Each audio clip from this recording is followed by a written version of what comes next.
There's an old adage that sunlight is the best disinfectant, and the reason it's an old adage is it's true.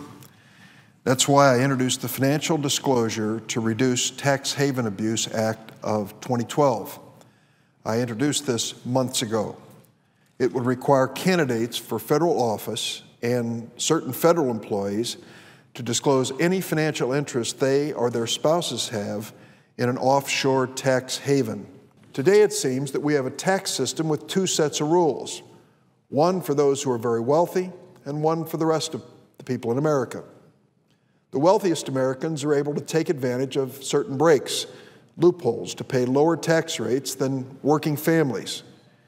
We shouldn't have a political system where a candidate can claim to champion working people while that same person is secretly betting against America through tax avoidance and tax haven abuse.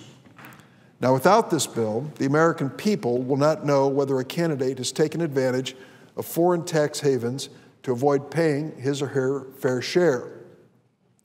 Offshore tax havens and other similar loopholes cost taxpayers in America $100 billion a year, which otherwise would be paid by these Americans who are using these offshore tax havens. The money that's invested in these offshore tax havens is money that could be invested in America.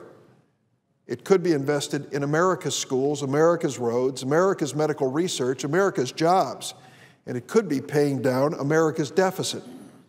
Instead, that money is headed to Swiss bank accounts and holding companies in Bermuda and the Cayman Islands.